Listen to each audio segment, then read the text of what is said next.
Baik teman-teman, selamat sore. Eh, Senang sekali ya bisa berbagi kebenaran firman Tuhan. Tema yang akan saya bawakan atau yang akan saya diskusikan itu adalah tentang tantangan ya dari relativisme atau the challenge of relativism.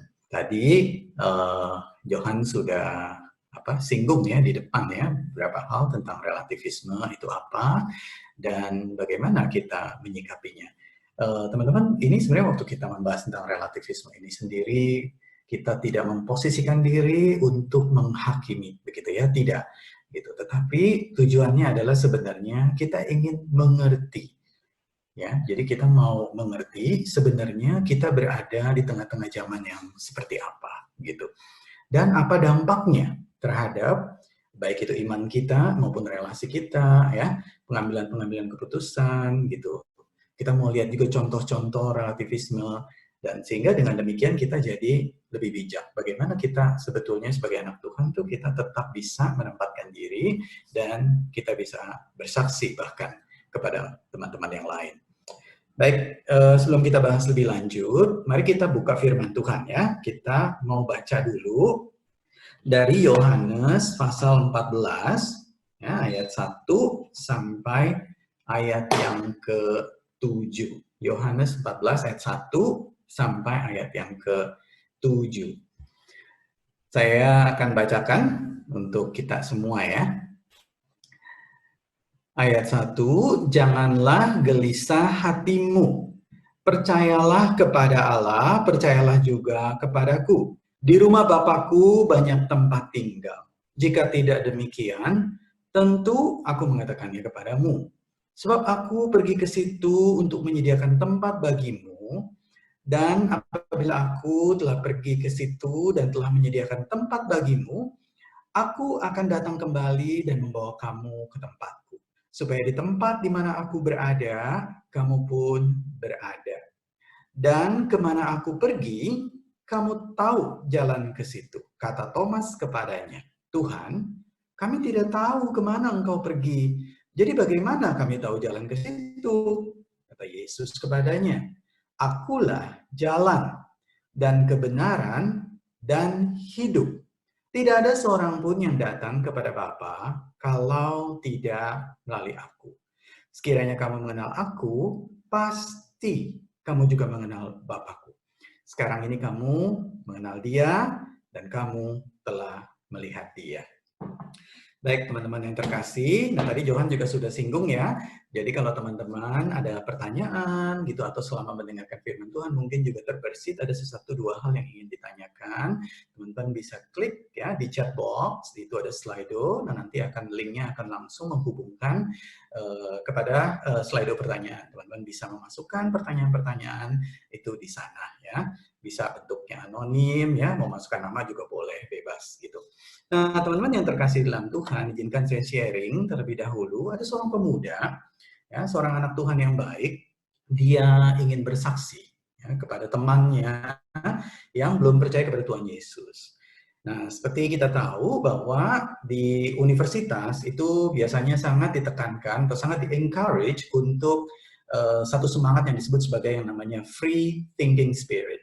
Ya, jadi satu pikiran yang kalau menurut pemahamannya begitu ya, dari free thinking ini adalah satu pemikiran yang tidak dikungkung atau dibatasi oleh dogmatisme tertentu, entah itu oleh doktrin ya, atau itu oleh satu otoritas tertentu, tetapi mencoba untuk membuka wawasan dan bersikap kritikal terhadap segala sesuatu.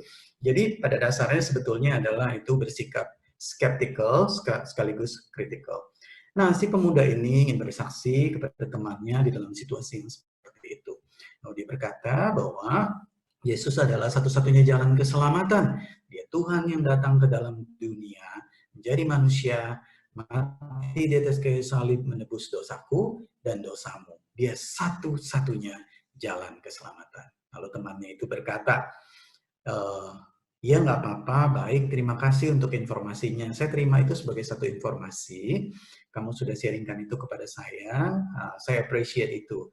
Tapi itu mungkin berlaku untuk kamu dan komunitas kamu, yaitu orang Kristen. Jelas kebenaran itu tidak berlaku bagi saya. Lagi pula bagaimana mungkin satu kebenaran yang sifatnya klaim yang boleh dikatakan itu diterapkan menurut perspektif kitab suci kamu, itu diterapkan bagi semua orang. Kok rasanya picik sekali gitu. Lalu si pemuda ini nggak mau kalah begitu ya. Dia nggak mau kalah gitu kan. Dia jawab sama dia begitu. Enggak, itu kebenaran itu bukan cuma berlaku bagi aku, bagi orang-orang Kristen. Tidak, tapi kebenaran itu berlaku bagi semua orang dan juga bagi kamu. Jadi Tuhan Yesus itu satu-satunya jalan keselamatan bukan cuma bagi aku, tapi bagi semua orang, bagi seluruh dunia. Lalu temannya itu mengatakan, kok kamu jadi agak picik ya, gitu ya. Jadi maksa kamu ini, begitu. Kok kebenaranmu harus aku terima, kesannya seperti itu. Dan akhirnya si pemuda yang ingin bersaksi itu kehilangan kata-kata dan dia bingung begitu. Nah, teman-teman yang terkasih di dalam Tuhan, ini adalah contoh sederhana saja bagaimana mungkin menggambarkan situasi di mana kita ada, atau yang istilah teknisnya yang disebutnya itu sebagai pasca modernisme. Nah, apa sih yang dimaksud dengan pasca modernisme? Nah, dengan pasca modernisme itu, ini kalau saya boleh meminta layarnya bisa di-adjust ya supaya saya bisa membaca juga. Jadi tidak terpotong dengan apa ini namanya ada kameranya begitu. Jadi misalnya bisa dikecilin sedikit. Oke, jadi pasca modernisme itu ini adalah ya, jadi ini satu konsep atau satu gaya berpikir. Jadi ini sebenarnya adalah satu wawasan dunia atau world view. World view atau satu cara pandang tentu awalnya dimulai dari filosofi ya, filsafat. Dan worldview ini mencakup semua area kehidupan. Jadi bukan cuma filsafat. Jadi misalnya pasca modernisme, itu pasti filsafat. Ya, tetapi ketika dia diterapkan, maka dia menjadi worldview yang memandang semua area kehidupan. Jadi mulai dari filsafat, sains, sastra, psikologi, medis, hukum, semuanya itu kena di dalam pasca modernisme. Nah, jadi ini adalah satu konsep ya. Iya. Jadi di seni ya, lalu ada arsitektur, lalu kritisisme ya di dalam sastra yang menggambarkan satu semangat yang meninggalkan modernisme. Jadi ini di-characterize atau ciri-cirinya itu adalah self-conscious use of early styles convention, a mixing of different artistic styles and media, dan juga a general distrust of theory. Nah, jadi ini adalah satu gerakan akhir abad ke-20 ya, seni, arsitektur, ya, kritik. Ya. Jadi ini meliputi budaya, sastra. Jadi kalau teman-teman yang mungkin punya background sastra atau literatur, senang baca novel, baca puisi gitu ya. Seperti saya gitu, saya juga backgroundnya sastra. Teman-teman pasti akan belajar yang namanya strukturalisme gitu ya. Itu sama dengan modernisme. Jadi satu semangat yang memandang segala sesuatu itu ada aturannya, ada role-nya, ada garisnya, ada strukturnya. Nah, pasca modernisme atau kalau di dalam sastra disebutnya sebagai pasca strukturalisme, itu adalah satu semangat yang mendekonstruk. Itu semangat yang membongkar semua tata aturan, bahkan mempertanyakannya dan men-challenge itu. Begitu ya. Kenapa saya harus ikuti aturan kamu? Gitu ya. Kenapa saya harus ikuti stylenya kamu? Gitu. Ini kan saya, gitu ya. Nah, itu semangat pasca modernisme. Jadi seni, filsafat, ya kan, sejarah, ekonomi, ya, arsitektur. Nanti kita akan lihat beberapa contohnya ya, arsitektur, fiksi ya, kalau kita baca novel misalnya atau kita nonton film, kalau dulu tuh ceritanya jelas gitu ya. Alur cerita itu pasti dimulai dari tokoh utama itu lahir dulu, kan begitu kan ya. Lahir dulu, begitu.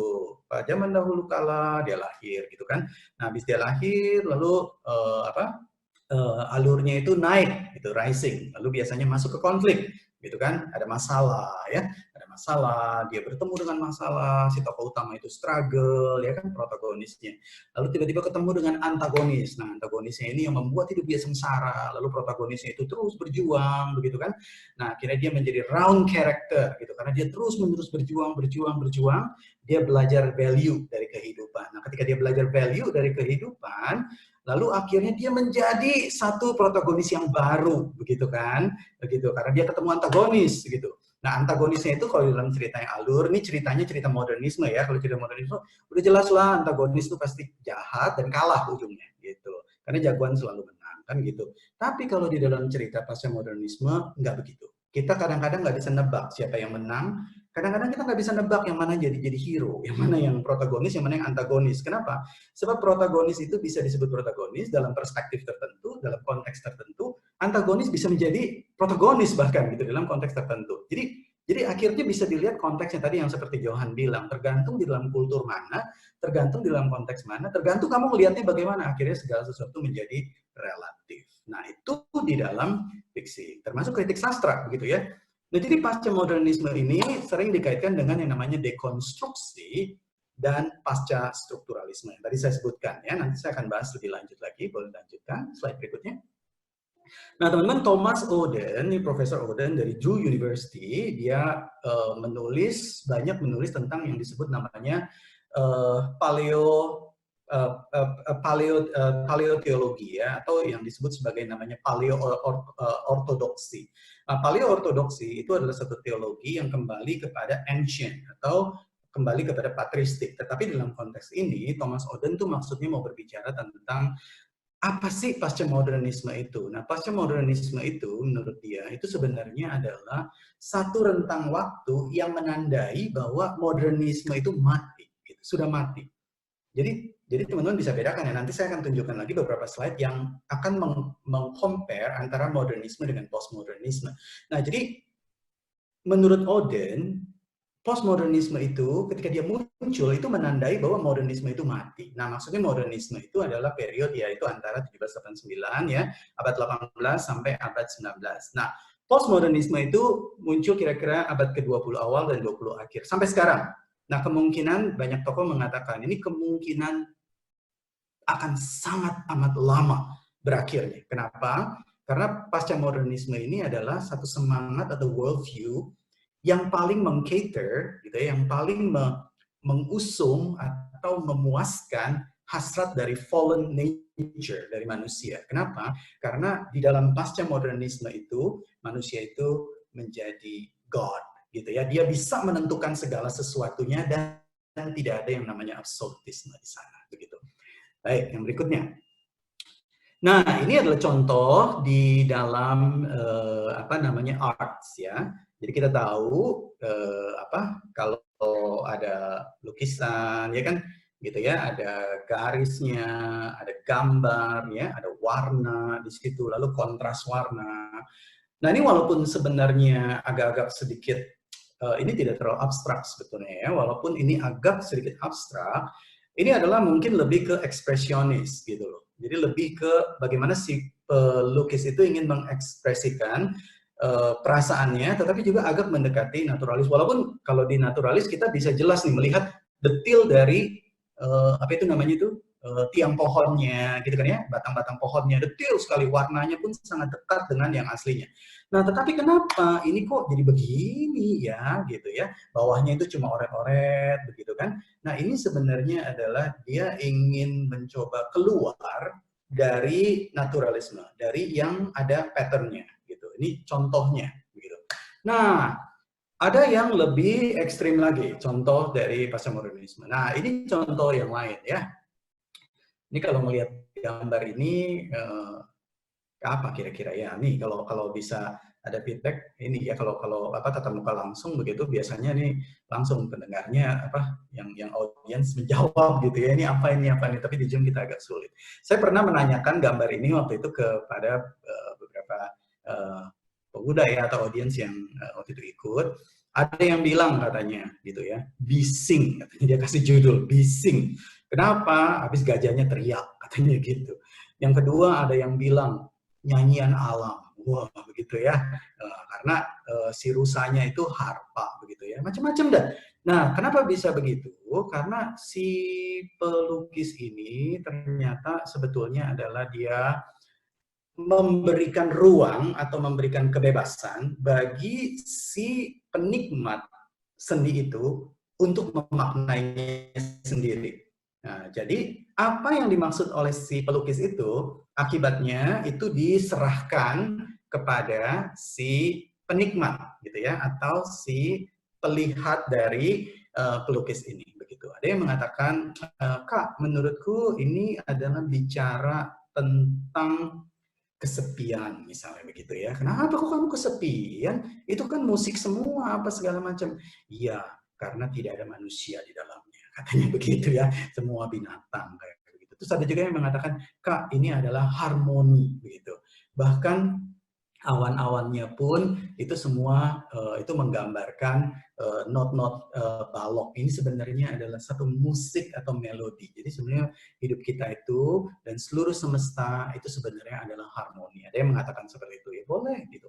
Nah, ini sebenarnya ada contoh dari seni pasca modernisme ya, atau relativisme. Berikutnya. Nah, ini lebih jelas lagi teman-teman. Kalau yang tadi gambar gajahnya masih kelihatan, Kak, Kayudi itu gajah, iya, tahu dari mana tuh, badannya gede, ada buntutnya, kan gitu kan ya. Kalau ini gambar apa ini ya, gitu ya. Ada yang bilang, oh Kak, ini gambar ini apa, tile, apa itu namanya ya, ubin, ya, tehel gitu. Gambar ubin, ya itu kan menurut kamu, tadi gitu ya. Yang lain apa? Yang lain, ada yang bilang, enggak Kak, ini sebenarnya adalah anger. Wah, dia bilang gitu, anger dari mana gitu. Mungkin waktu pas dia lihat, dia habis baru diputusin pacarnya gitu kan ya. Dia anger gitu kan. Pas dia ngelihat begini langsung dia bilang, wah ini anger katanya begitu ya. Nah, teman-teman, jadi ini benar-benar satu lukisan yang abstrak dan memberikan apa ya, ruang sebebas-bebasnya, dan akhirnya meaning itu diserahkan kepada si pembaca. Nah, saya katakan pembaca karena di dalam literatur atau di dalam seni, membaca itu bukan berarti melihat kata-kata, tapi membaca itu adalah melihat teks gitu ya. Teks itu maksudnya adalah segala jalinan, bukan cuma kata-kata. Jadi goresan, guratan gitu, itu di dalam sastra dan di dalam seni itu disebutnya teks. Jadi membaca teks yang ada, membaca apa tanda yang ada di depan. Nah, itu meaningnya apa? Itu diserahkan kepada si pembaca, begitu. Jadi terserah deh kamu mau kasih maknanya apa, asal kamu bisa kasih reason yang cukup kuat kayak begitu kira-kira. Nah, ini contoh yang lebih ekstrim lagi tentang relativisme atau pasca modernisme. Next. Nah, beberapa contoh misalnya dalam sastra dan linguistik ya. Di dalam sastra dan linguistik itu ada satu tokoh ya, ini tokoh sastra, kalau teman-teman belajar akan sangat familiar dengan dia ya, di dalam baik itu dalam literatur maupun dalam linguistik, Roland Barthes. Roland Barthes mengatakan, jadi the birth of the reader must be at the cost of the death of the author. Nah, jadi kalau kita nih sebagai reader, ya reader, kita itu mau lahir, mau benar-benar kita itu disebut sebagai reader, itu authornya harus mati dulu. Teman-teman nangkap ya maksudnya ya. Jadi meaning yang ingin disampaikan oleh author itu tidak lagi relevan, gitu loh. Itu tidak lagi relevan sehingga belum ya. Boleh balik ke sebelumnya. Oke, thank you. Jadi meaning dari si author itu tidak lagi relevan sehingga si authornya itu karena dia sudah dalam tanda kutip dikatakan dia sudah mati gitu, maka meaning itu diserahkan bagi si reader gitu. Nah, jadi tidak, bagi Roland Barthes tidak mungkin author sama reader itu hadir bersamaan, bagi dia tidak mungkin.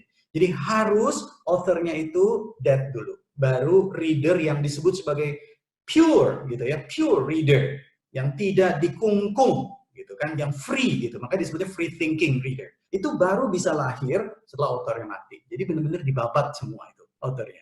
Nah, itu menurut Roland Barthes, dan ini pemikiran yang sangat mendominasi dan leading ya saat-saat ini. Selain itu juga misalnya di dalam filsafat itu yang dipaparkan oleh Jacques Derrida. Derrida itu mengajarkan tentang dekonstruksionisme. Kalau teman-teman familiar dengan dekonstruksionisme, ini adalah yang tadi saya singgung di depan ya. Jadi satu filsafat yang mengajarkan bahwa kalau tadi kan kita melihat ada yang namanya strukturalisme. Strukturalisme misalnya kalau saya bilang kursi, misalnya gitu ya, saya bilang kursi. Maka dalam bayangan teman-teman, kursi itu adalah ada tempat duduknya, ada bagian tempat duduknya, entah itu ada sandaran atau tidak, kadang-kadang ada, kadang-kadang tidak. Tapi paling tidak ada dua komponen, ada tempat duduknya, lalu ada kakinya, begitu, ada kakinya supaya dia bisa diduduki. Jadi itu disebut kursi, begitu. Nah itu bayangan kita kursi. Menurut Derrida, nggak harus begitu, nggak harus begitu. Nah itu dia mengatakan jadi yang disebut dekonstruksionisme adalah itu pemahaman yang tadi, itu adalah pemahaman strukturalis. Nah, jadi menurut Derrida, antara si pembaca, ya atau kita ini, dengan konsep yang kita bayangkan itu ada jeda namanya. Nah, jeda itu, jadi ada jarak ya, atau jeda, itu memberi ruang bebas untuk kita memaknai sendiri. Nah, Anda bisa lihat ya, agak mirip dengan Roland Barthes sebetulnya. Jadi waktu saya bilang kursi, nah bisa aja teman-teman membayangkannya, enggak, saya nggak mau kursinya pakai kayak itu tuh kaki begitu, saya mau kursinya ngedeprok aja begitu. Atau dibilang, oh enggak, kursi, ya udah yang menurut teman-teman bayangannya kursi itu adalah roti, tapi bentuknya misalnya kursi, kayak begitu ya. Atau kursi, oh bayangan saya kursi itu adalah tulisan KURSI, begitu, itu kursi, begitu. Ada lagi yang bayangannya apa, begitu, bebas jadinya. Nah, menurut Derrida, itu dekonstruksionisme itu sah-sah aja, gitu. Kenapa? Ya karena authornya udah dead, gitu. Malah harus dead dulu, gitu. Nah, di dalam Singapura ada nggak yang kayak begitu? Banyak sekali. Ini contohnya, contoh arsitektur ya, kalau di arsitektur. Nah, ini di Art and Science Museum kan bagus ya, indah ya, tidak kaku. Ya kan kalau kita kan dulu dari kecil diajarin menggambar rumah gitu kan ya. Ini ada atapnya dulu, seret begitu. Terus ada dua di sini, seret begitu kan. Terus ada garisnya, ada begini. Terus ujungnya ada jalan dua melingkar. Ya, biasanya dulu kalau dari Indo tuh penggambarannya adalah gunung dua, begitu kan ya. Atasnya ada matahari, lalu ada burung-burung, jalanan dua, pinggir kanan kiri sawah, begitu kan ya. Itu standar banget. Nah, tapi kalau di dalam pasca modernisme itu enggak. Itu pattern, garis, warna semua itu ditabrak semua dan dibuat sesuatu yang baru gitu. Jadi mereka punya yang namanya definisi dari keindahan mereka sendiri. Jadi beda sekali dengan yang disebut sebagai modernisme gitu. Berikutnya. Nah, ini penggambarannya yang lebih jelas antara modernisme dengan postmodernisme. Teman-teman, kalau di dalam modernisme itu tekanannya adalah absolut. Jelas, absolut ada kebenaran. Saya misalnya kalau di rumah saya papa, kamu anak. Misalnya begitu ya. Kalau di sekolah saya guru, kamu murid. Di kampus saya dosen, kamu mahasiswa. Nah, itu jelas, absolut. Gitu kan. Tapi kalau di dalam postmodernisme relatif gitu. Ya tergantung deh, kamu papa, saya anak. Betul, tapi kalau dilihat dari perspektif psikologis, kok kelihatannya secara emosional saya yang jadi papa, kamu yang jadi anak ya, begitu ya. Kenapa? Karena kamu kurang dewasa, misalnya kayak begitu. Nah, jadi dia membalik semuanya. Nah, modernisme progres sifatnya, maju terus ke atas. Kalau postmodernisme itu circulation. Kalau modern itu fix, postmodern itu random. Lalu modern itu hierarki, jelas sekali yang mana bos, yang mana bawahan, itu jelas sekali. Itu ada hierarkinya. Tapi kalau di dalam postmodernisme itu collapse semua, jadi sifatnya itu adalah seperti Ksatria Meja Bundar ya. Kalau teman-teman nonton apa namanya itu, who is that? Arthur, tahu ya? Arthur and the Round Night Table itu ya. Jadi Arthur dari sang raja dan dia punya kesatria yang duduk di meja bundar. Kenapa duduk di meja bundar? Nah, karena we are equals gitu ya. Jadi hierarki itu collapse semua, begitu. Nah, authority kalau di modernisme. Nah, kalau di postmodernisme contention, ya arguing itu enggak gitu, dia dijawab terus gitu, dijawab. Kalau modernisme itu truth, postmodernisme itu no truth gitu. Terus kalau modernisme itu ada author, maksudnya author adalah author itu memegang meaning. Meaning itu ada di author. Maksudnya bukan cuma penulis ya, tetapi dia kalau dia bicara, misalnya seperti saya bicara sekarang, maka maksud dari apa yang ingin saya sampaikan itu penting sekali. Saya yang menentukan. Nah, tapi kalau dalam postmodernisme, terserahlah kamu mau ngomong apa, tergantung bagaimana kami memaknainya. Kira-kira begitu. Berikutnya. Oke. Nah, perbandingannya pre-modern kira-kira begini. Kita berada dalam satu titik because God put it there and that's the way it's always been. Dari pre-modern, maka kita terus-menerus progress ya menjadi modern ya. Oleh karena abad pencerahan dan seterusnya kita makin maju ya kan dari segi pemikiran, teknologi, sains dan lain sebagainya, maka dikatakan onwards and upwards with inevitable progress. Ini maju terus progress. Nah, kalau pasca modernisme bagaimana? Nah, nggak jelas, begitu ya. Nggak tahu dah, habis ini gimana, bla bla bla bla bla bla bla, begitu. Udah nggak jelas semuanya. Kayak begitu. Oke, berikutnya.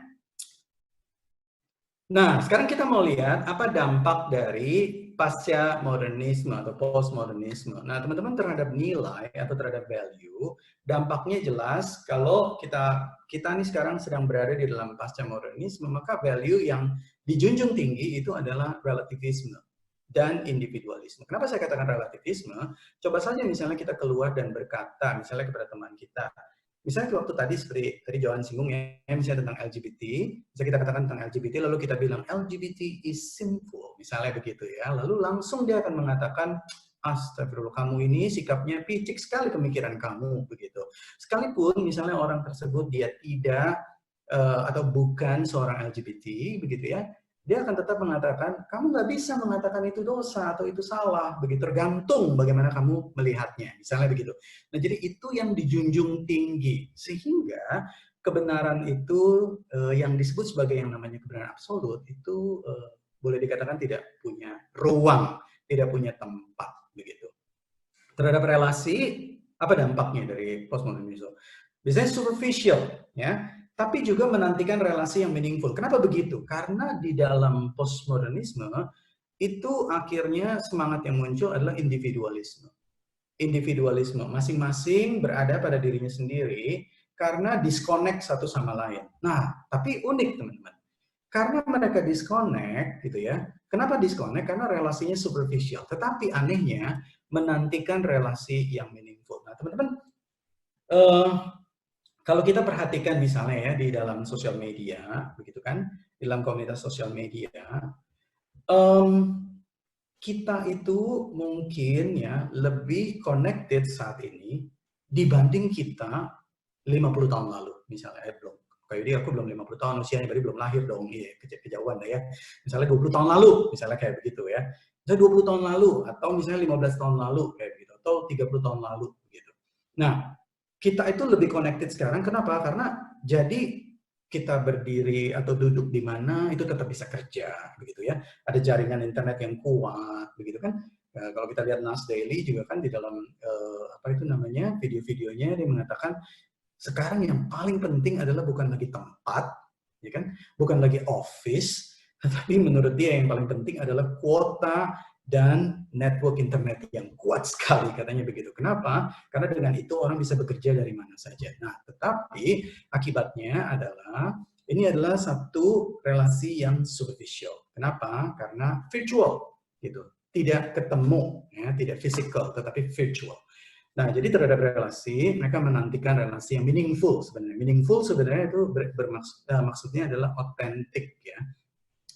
Nah, terhadap otoritas, meaning tidak lagi dipegang oleh otoritas tertentu ya. Tadi saya sudah sebutkan seperti yang Roland Barthes bilang, the author is dead. Meaning itu subjektif, begitu loh. Yesus satu-satunya jalan keselamatan. Yes, that's subjective truth. Jadi mereka katakan seperti itu. Nah, tapi kan firman Tuhan katakan itu objective truth. Wah, kalau kamu bilang itu objective truth, kamu itu lagi mengkolonize saya, begitu. Kamu itu menyerang dan menekan saya.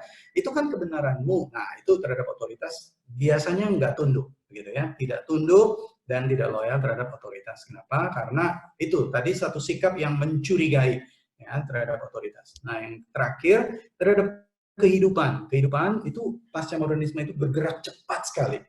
Karena menurut mereka meaning itu dipegang oleh si masing-masing orang, maka yang paling penting adalah bagaimana orang itu membuat meaning. Jadi mendefinisikan meaning bagi dirinya sendiri, gitu.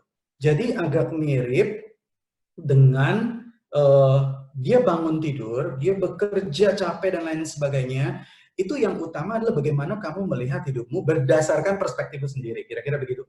Maka goal yang paling utama di situ dalam bahasa modernisme itu adalah dia akan bergerak dengan cepat sekali. Maka yang utama adalah matter. Matter itu adalah kebendaan, segala sesuatu yang bisa dimiliki. Achievement, pencapaian, gitu ya. Lalu misalnya juga segala sesuatu, kekayaan, wealth, prosperity, lalu juga di dalam hal medis atau misalnya physical, itu adalah health atau kesehatan. Nah, karena mereka lebih fokus ke matter, maka matter itu mereka akan sangat memperhatikan apa yang tampil di depan, begitu. Itu sangat amat diperhatikan.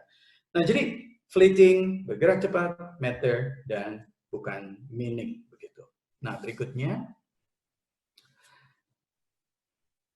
Oke, nah teman-teman pasti familiar dengan film ini ya. Ini Avengers. Saya suka sekali dengan film ini. Teman-teman yang belum nonton, silakan nonton ya. Ini Avengers ya, menarik, karakter-karakternya menarik. Ini dari Marvel ya. Dan masing-masing mereka punya keunikan tersendiri. Nah, teman-teman pasti tahu ya. Jadi yang paling besar tadi udah disebut tuh ya sama Johan ya, dari bahasa Yunaninya itu Thanatos ya, itu kematian. Ini Thanos. Nah, jadi Thanos ini berusaha untuk menguasai seluruh universe.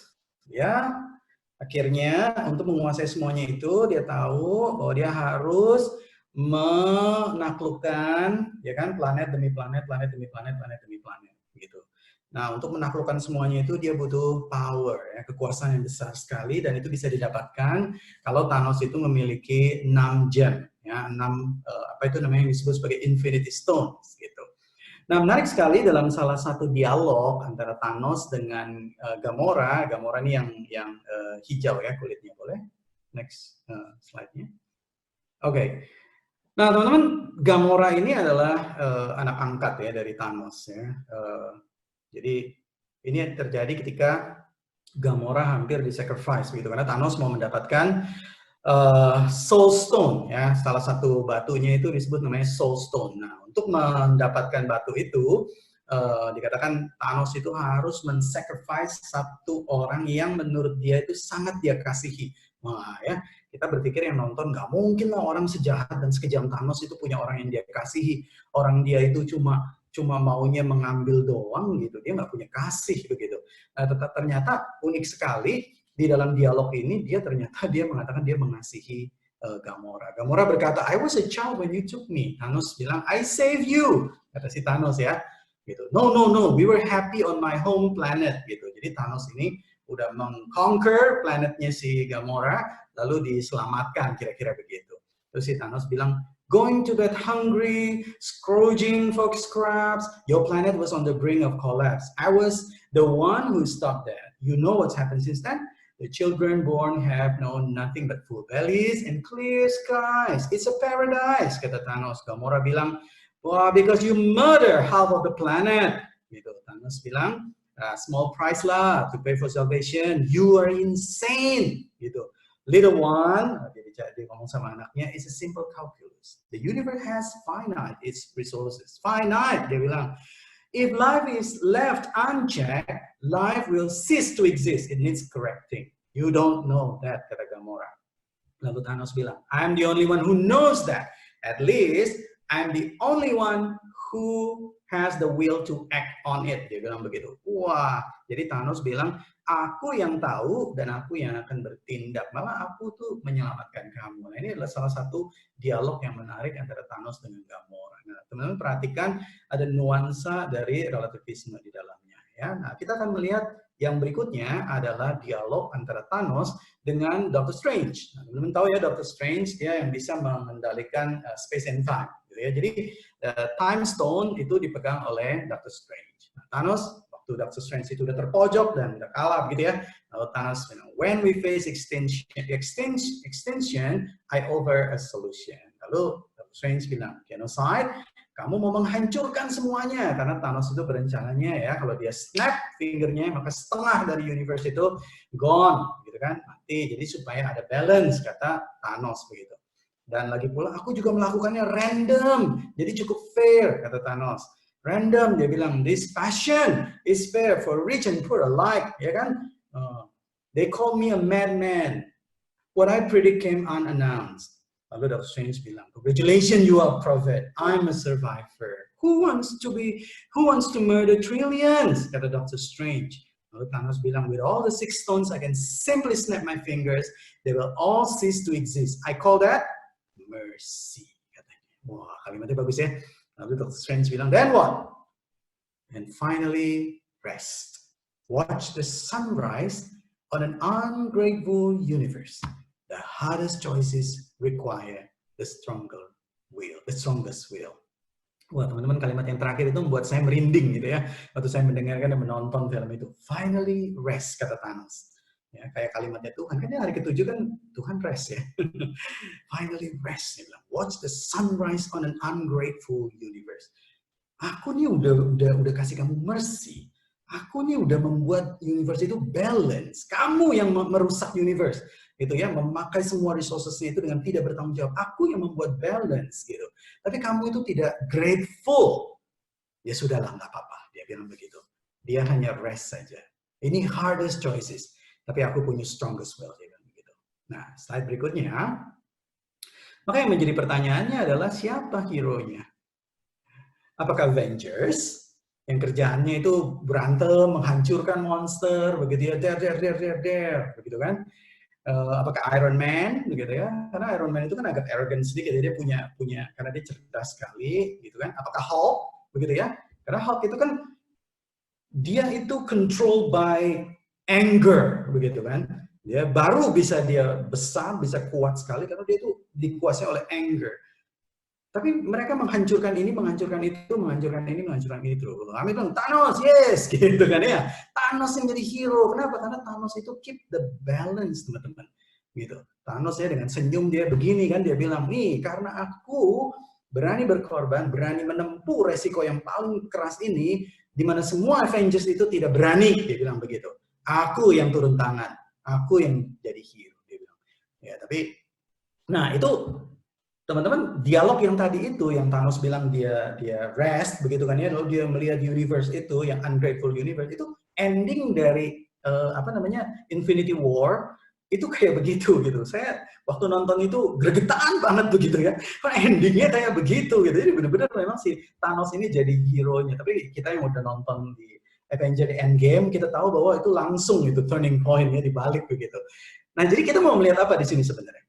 Kita mau melihat di sini sebenarnya value-nya apa? Relativism. Kamu bilang Avengers yang jadi hero. Enggak loh, tergantung si Thanos kok yang ini gitu. Nah, tapi nanti kita lihat kenapa? Karena ketika akhirnya apa itu namanya? Infinity War ini kan 2018 ya, disambung dengan Endgame gitu, maka kita akan lihat bahwa relativisme itu tidak bisa bertahan akhirnya. Bahkan si penulisnya sendiri tidak bisa bertahan dengan relativisme itu sendiri, pasca modernisme. Dia harus kembali kepada modernisme gitu. Nah, coba slide berikutnya. Nah, teman-teman, jadi di sini kita bisa melihat bahwa kebenaran yang absolut adalah sebuah keangkuhan bagi relativisme pasca modernisme. Di dalam komunitas majemuk, kita hidup dalam komunitas majemuk, kalau kamu mengatakan kamu punya kebenaran yang absolut, maka sorry to say, you're very arrogant. Karena kamu tuh memiliki perspektif saya kamu, atau saya mereka, atau kita mereka. Nah, tetapi yang betul, sorry, bukan kita mereka, tapi kami mereka, begitu. Tapi yang betul, kalau menurut pasca modernisme itu adalah we, harusnya kita bersama. Nah, bukan cuma keangkuhan, tapi juga kedangkalan berpikir di dalam dialektika. Nah, kita tahu ya, kalau dalam dialektika itu ada tesis, antitesis, maka itu untuk menelurkan atau menghasilkan sintesis. Nah, kalau menurut modernisme itu yang penting antara tesis atau antitesis. Kamu tinggal pilih aja dan mau tesis atau mau antitesis. Nah, si pasca modernisme ini bilang nggak begitu. Ini dikatakan nggak harus antara tesis atau antitesis. Kamu bisa mengambil tengah-tengahnya. Kalau kamu cuma perang begitu ya antara ini atau ini, kamu tuh dangkal. Gitu dikatakan seperti itu. Jadi harus ada tengahnya, antitesisnya. Nah, terhadap ini juga menghasilkan yang disebut namanya teror prospektif. Kenapa? Karena kalau diterapkan pemahaman modernisme itu di dalam konteks politik, maka jadi kekuasaan yang mutlak begitu, yang absolute power. Nah, akibatnya nanti jadi seperti itu ya, Jemaat Islamiyah, misalnya GAD yang mereka adalah yang behind the bombing in Surabaya, lalu juga ISIS misalnya, itu semua yang di dalam konteks Muslim. Tapi bagaimana dengan Kristen? Kristen juga ada gitu loh. Crusaders misalnya begitu ya, perang salib dan lain sebagainya, itu kan hegemoni politik, jadi power yang absolut untuk ditekankan kepada komunitas yang lain. Nah, bukan berarti agama-agama yang lain nggak ada ya, yang Muslim, yang Hindu juga ada, yang Buddha juga ada, contoh-contoh kekerasannya begitu. Oke, next. Tampilkan, ya, thank you. Nah, karena itu relativisme itu harus dihadirkan. Kenapa? Untuk membuat toleransi, begitu, dan pikiran kita terbuka, begitu. Nggak cuma satu yang benar, tapi kita bisa benar bersama-sama. Kira-kira begitu. Jadi bisa menciptakan dialog. Nah, teman-teman, ini saya katakan ini adalah konteks ya di mana kita ada, begitu. Nah, ironisnya, nah ini yang saya katakan tadi ironisnya ya, relativisme itu di dalam pasca modernisme baru bisa diterima ketika berdiri bersama dengan modernisme. Jadi relativisme itu sendiri, ini lucu ya, membutuhkan absolute truth sebagai rujukan pronomina atau meaningful reference. Nah, contohnya yang tadi, film tadi. Jadi Infinity War itu sendiri dia tidak tahan berhenti di situ gitu. Bayangkan kalau dia berhenti di situ, tuh penontonnya semua stres begitu, nggak ada endingnya begitu. Akhirnya ditutup dengan Endgame begitu. Endgame itu sendiri sebenarnya adalah modernisme pendekatannya. Kenapa? Karena dia memberikan makna yang benar siapa, yang salah harus kalah, yang benar harus menang kayak begitu. Nah, jadi mau tidak mau relativisme itu ini sebenarnya ada peluang bagi kita, gitu ya, bagi anak-anak Tuhan. Kenapa? Karena ternyata manusia itu tidak bisa lari dari yang namanya absolute truth. Sekalipun mereka marah gitu ya terhadap otoritas, sekalipun mereka memberontak benar-benar, ketika itu dibuka semua barriernya, hidup itu menjadi meaningless. Kenapa? Karena tidak ada referensinya, tidak ada rujukannya. Loh, kalau begitu, yang meaningful yang mana? Begitu kan? Orang jadi bingung kalau begini. Akhirnya mereka balik dan mencari yang absolut begitu. Makanya tadi saya katakan mereka mencari meaning tetap gitu. Nah, ini peluang buat firman Tuhan. Next, berikutnya. Oke, boleh diklik terus. Ya, sampai sini dulu ya. Nah, teman-teman tadi kita membaca di dalam Yohanes pasal 16 ya, ayat 1 sampai 7. Nah, khususnya di ayat yang ke-6, Tuhan Yesus berkata, I am the truth.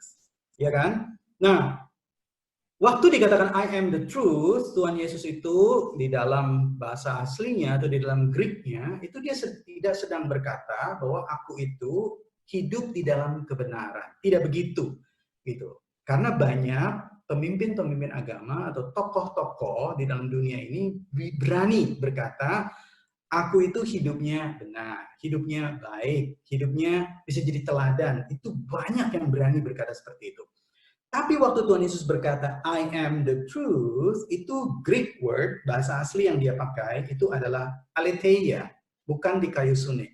Aletheia itu berbeda dengan dikaiosune. Dikaiosune itu adalah moral righteousness. Jadi yang tadi tuh, dia orangnya baik, dia orangnya jujur, dia orangnya suka menolong, dia orangnya perhatian, gitu ya. Nah, itu dikaiosune. Tapi kalau dibilang oke, kalau kita misalnya bingung nih, yang benar yang mana sih? Yang benar yang mana ya? Itu ini di dalam kehidupan ini gitu, di dalam pekerjaan, di dalam relasi kita. Ini kita mau mencari yang benar ke siapa? Nah, itu harus ada satu yang benar yang menjadi rujukan dari segala sesuatu yang benar di dalam dunia ini. Nah, rujukan itu di dalam Greek itu disebutnya adalah aletheia. Dan Tuhan Yesus berkata, I am. Dia berkata begitu. Wah, itu nggak ada yang berani berkata begitu. Kenapa? Karena kalau dia atau orang itu berani berkata I am aletheia, itu absolutely dia sebenarnya sedang berkata I am God. Begitu. Dia adalah yang absolut dari segala sesuatu yang merasa absolut. Dia itu reference, dia standar. Jadi kalau ada orang yang berkata, saya benar, saya baik, saya suka perhatian, nah semua itu dari mana kita bisa mengukurnya? Tuhan Yesus berkata, dari saya. Itu. Dari aletheia. Begitu. Nah, jadi historically proven, ini truth-nya itu diukur dari mana? Dari tiga ya, dari history, dari filosofi, dan juga dari history, dari theology, dan dari filosofi. Nah, secara history, ini kita melihat bahwa klaim Tuhan Yesus, dia bukan cuma klaim asal-asalan gitu ya. Ada misalnya ada orang yang berkata, tiba-tiba dia keluar dari warung atau dari hawker, lalu dia teriak di tengah jalan, begitu misalnya ya, di orchard atau di mana dia berkata, I am aletheia, begitu, I am the truth. Nah, kita bawa dia ke NUH biasanya, begitu ya, atau ke rumah sakit mana, begitu. Karena ini ngaco nih orang nih, mungkin belum makan obat atau apa, begitu. Nah, kenapa Tuhan Yesus bisa dan berani berkata begitu klaimnya? Karena historically, gitu, secara sejarah, itu dibuktikan hanya dia yang bangkit dari antara orang mati, resurrected. Nah, resurrected-nya itu, sekalipun dicatat dari keempat Injil, begitu ya teman-teman, Tetapi catatan itu adalah catatan historis yang juga dibuktikan atau didukung oleh catatan-catatan di luar dari tulisan dari keempat Injil. Jadi Matius, Markus, Lukas, Yohanes. Termasuk juga catatan-catatan yang lain, misalnya Jerome, gitu ya, Jerome. Lalu juga misalnya Tacitus dan lain sebagainya. Jadi penulis-penulis Roma, penulis-penulis Yahudi yang di luar Kristen dan non-Kristen, bahkan yang ateis. Dan mereka tidak bisa menentang dan mereka berkata benar dia ada, yang namanya Yesus itu, dan dia bangkit dari antara orang mati. Itu historically. Nah, theologically apa maksudnya? Kalau dia bangkit dari antara orang mati, dia adalah the Son of God, maka dia adalah the embodiment of God. God itu kan invisible, untouchable, unapproachable. Itu udah jelas. Tapi karena dia adalah being, gitu ya, being yang in flesh, begitu loh. Jadi inkarnasi itu dia in flesh, dia di dalam daging, dia embody gitu, dia di dalam tubuh, maka secara teologis dia itu approachable, touchable, begitu kan? Jadi dia itu benar-benar bisa didekati, begitu. Nah itu luar biasa sekali. Dan secara filosofi, begitu, maka dialah berhak menjadi ultimate reference, meaning for all meanings, gitu ya. Dan situ saya masukkan perbandingan dari accommodatio Dei. Nah, nanti kalau waktu kita bahas tentang hal itu ya teman-teman ya. Jadi di sini historically, theologically, philosophically ketiga hal ini mendukung klaim Tuhan Yesus bahwa dia bukan orang yang madman gitu loh, bukan orang yang dia asal ngomong, tidak, tetapi dia punya basis untuk dia berkata I am the truth. Karena dia bangkit dari antara orang mati, dia adalah Allah yang menjadi manusia. Dan karena dia adalah Allah, dan dia bangkit dari antara orang mati, maka dia berhak menjadi ultimate reference, absolute meaning for all meanings. Nah uniknya teman-teman, kebenaran Kristus yang absolut ini tidak hanya bersifat proposisional. Nah ini kalimat teknis ya, saya jelaskan teman-teman. Maksudnya begini, jadi kadang-kadang kita mendengar khotbah atau teori-teori atau dari kebenaran firman Tuhan, Allah itu kasih, Allah menjelma menjadi manusia, Allah berinkarnasi. Itu adalah kebenaran-kebenaran proposisi. Itu kebenaran-kebenaran theoretical, jadi proposisional, truth. Nah, tetapi kebenaran Kristus bukan kebenaran yang semata-mata proposisional. Dia bukan dogmatical truth doang, begitu loh kira-kira. Tapi dia adalah kebenaran yang relasional. Kenapa? Karena dia menjadi daging dan dia berelasi dengan kita. Nah, ini yang dicari oleh orang-orang di dalam konteks pasca modernisme. Orang-orang pasca modernisme yang relativis itu udah capek dengan orang-orang modernisme yang selalu berdebatnya itu adalah berdebat teori, begitu. Kamu salah, aku benar. Kamu salah, aku benar. Kamu rendah, aku tinggi. Kamu A, aku minus A. Kamu ini, aku ini, begitu. Dia selalu negasi kayak begitu. Mereka capek dengan itu semua. Yang mereka inginkan adalah satu truth yang relasional. Truth yang benar-benar otentik, yang changing, yang mengubah kehidupan. Nah, itulah sebetulnya kebenaran Kristus. Next slide. Jadi teman-teman di sini kita bisa melihat inilah sebenarnya peluang dari Kristen, komunitas Kristen. Komunitas Kristen dapat menjadi satu komunitas yang safe, komunitas yang aman bagi orang-orang yang memegang pemahaman relativisme, bahkan pasca modernisme. Kenapa begitu? Yang utama bukanlah menunjukkan otoritas. Ya kan, kalau di gereja kan kadang-kadang begitu ya. Dia itu pendeta tuh, kita mesti nunduk gitu kan ya. Mesti hormat begitu kan, otoritas. Oh, dia tuh ini. Ya betul. Ada juga ya. Kita perlu respect, kita perlu hormat, karena ada sense di mana Tuhan hadir dalam gereja. Tetapi buat orang-orang pasca modernisme, buat orang-orang yang memegang relativisme, wah itu tuh benar-benar didobrak sama mereka. Itu nggak penting. Jadi sebenarnya yang utama bukan menunjukkan otoritas, apa yang boleh, apa yang tidak. Tapi yang utama itu apa? Yang utama adalah menunjukkan relasi yang meaningful dan punya makna hidup. Komunitas yang hangat, nggak pura-pura, superficial, ya kan? Kalau di Jakarta dulu ada istilah, wah lu bedaknya tebel, gitu ya.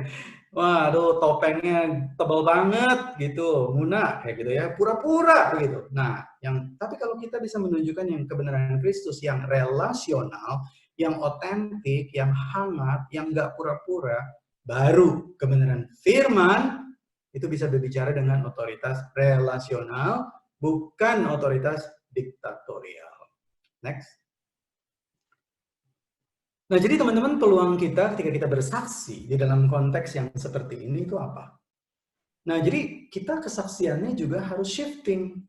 Gitu. Kalau dulu kan memang bersaksi, saya mau bersaksi mengabarkan Injil, pergi ke jalanan gitu ya langsung. Ada saudara yang terkasih di dalam Tuhan, bertobatlah, kan begitu kan ya?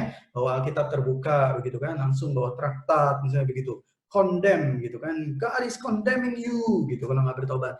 Nah, ini udah nggak bisa lagi gitu. Kenapa? Karena kita hidup di pasca modernisme. Orang membutuhkan dialog. Jadi dari monolog itu membutuhkan dialog gitu. Jadi makanya, nah ini contohnya kita punya podcast, itu baik sekali ya. Jadi pemuda punya podcast. Nah, apalagi kalau podcastnya yang dulu kan bentuknya dialog tuh ya. Jadi misalnya pembicaranya ngomong sebentar, lalu ada tanggapan, oh maaf saya nggak setuju, kok kayaknya kok saya melihatnya nggak begitu ya. Nah, itu ruang-ruang seperti itu, ruang-ruang bagi perbedaan view begitu ya. Nah, itu adalah sesuatu yang dicari oleh orang-orang yang hidup di masa pasca modernisme. Begitu, orang-orang yang hidup di masa sekarang ini begitu oleh para free thinker seperti itu. Jadi itu dialog yang memberi ruang ya. Lalu close ended ya, close ended. Jadi kalau close ended itu pertanyaannya adalah apa kamu sudah menerima Tuhan Yesus sebagai Tuhan dan Juru Selamat? Jawabannya yes, no, kayak begitu ya. Apakah kamu mau percaya kepada Tuhan Yesus? Yes, no, begitu ya. Apakah hari ini kamu siap mati? Yes, no, kayak begitu. Nah, itu berubah kepada open ended. Open ended itu adalah pertanyaan yang memberi ruang. Mungkin dia tidak bisa menjawab ya atau tidak pada saat itu. Gitu. Mungkin dia ingin berkata, sorry kak, atau sorry bro, kamu tuh penjelasannya sebenarnya make sense, tapi aku merasa kayaknya aku belum siap, aku masih ragu. Nah, kalau kita itu shifting ya dari modernisme dan kita itu masuk ke pasca modernisme, kesaksian kita, maka kita akan bereaksi apa ke dia? Kita akan bilang, oke, can I walk with you in your struggle? Gitu. Boleh nggak aku doain kamu? Kita berjalan bersama di dalam keraguan-raguan kamu. Nggak apa-apa, dulu aku juga pernah kayak begitu. Gitu. Jadi sebenarnya itu it's okay ya begitu. Karena iman itu bukan sesuatu yang dicekokin ya, dimasuk gitu ke dalam mulut, tetapi iman itu adalah sesuatu yang given by God ya, karena itu adalah grace, tetapi juga iman itu adalah sesuatu yang di wrestle, digumulkan intellectually begitu kan ya, emotionally terus menerus begitu. Sehingga berjalan bersama itu adalah penting sekali, walking together. Itu kan walking together community itu adalah yang dicari atau yang orang-orang postmodernisme itu tuh sangat longing gitu. Lalu dari dogma ke realitas hidup. Nah, teman kalau dari dogma itu kan kita tahu bahwa ajaran ya, ajaran-ajaran. Nah, maksudnya dari dogma ke realitas hidup itu adalah dari dogma, dari ajaran-ajaran itu, kebenaran-kebenaran yang sudah kita benar-benar pahami, itu benar-benar nyata di dalam kehidupan kita, begitu. Dan ada pengalaman yang menunjukkan kebenaran-kebenaran itu. Nah, di sini kita perlu hati-hati, bukan berarti akhirnya Kak, kalau kayak begitu berarti kebenaran firman Tuhan itu ditentukan oleh pengalaman kita. Tidak, bukan begitu. Tetapi sebenarnya adalah pengalaman kita itu berbicara tentang kebenaran yang absolut. Atau kalau dalam bahasanya Ayub, itu dikatakan bukan lagi apa kata orang. Kira-kira begitu. Kini mataku sendiri sudah melihat. Nah, itu juga yang dialami oleh perempuan Samaria ketika dia bertemu dengan Tuhan Yesus ya di tepi sumur itu. Dia bukan lagi mendengar apa kata orang. Kata orang Mesias mau datang. Kata enggak, sekarang aku sudah mengalami betul-betul. Jadi waktu dia bercerita, dia itu tidak bercerita cuma dari otaknya sebetulnya. Tetapi dia bercerita dari, kamu nggak percaya, terserah deh, tapi see my life, gitu loh. Dia bilang begitu, you see my life, gitu. This is real, gitu. Aku tuh berubah. Kenapa? Karena itu tuh karena dogma itu, karena kebenaran itu, gitu. Ini see my real life, kira-kira begitu. Nah, dari teori ke story itu maksudnya adalah kita udah belajar dari kebenaran firman Tuhan, gitu ya. Jadi dari propositional truth. Maka sekarang, what is the story of your life with God? Maka itulah yang bisa diceritakan kepada teman-teman kita yang hidup di dalam zaman postmodernisme, zaman pasca modernisme ini. Kalau mau berbicara tentang teori, itu banyak sekali mereka bisa dapat di Google. Tapi ketika berbicara tentang story, nah itu yang jarang. Apalagi story yang otentik. Story yang betul-betul lahir dari seorang yang wrestle dan berjalan bersama dengan Tuhan. Namun kalau kita lihat firman Tuhan, mulai dari Kejadian sampai Wahyu, itu semuanya itu sebenarnya adalah apa? Sebenarnya itu semuanya bukan semata-mata teori, bukan semata-mata dogma, semuanya itu adalah story. Story of Abraham, story of Moses, story of Jacob, story of Joseph, story of macam-macam semuanya, Isaac, story of David, story dari Maria, Yusuf, story dari, itu semua story sebenarnya. Nah, ketika semua story itu digabungkan, maka itu sebenarnya the story of God. Jadi ceritanya Tuhan yang masuk ke dalam ceritanya kita. Nah, teman-teman, ini yang disebut sebagai the embodiment dari Tuhan sendiri, sehingga ketika kita bersaksi, sebenarnya kita menjadi seorang yang bersaksi dengan kreatif, dan kita bisa menjadi berkat bagi teman-teman kita yang hidup di pasca modernisme ini, yang relativis ini. Kenapa? Karena mereka longing kepada kebenaran itu, tetapi mereka longing bukan kebenaran yang proposisional, tetapi kebenaran yang relasional, kebenaran yang communal, kebenaran yang mengubahkan hidup, memberi meaning dalam relasi.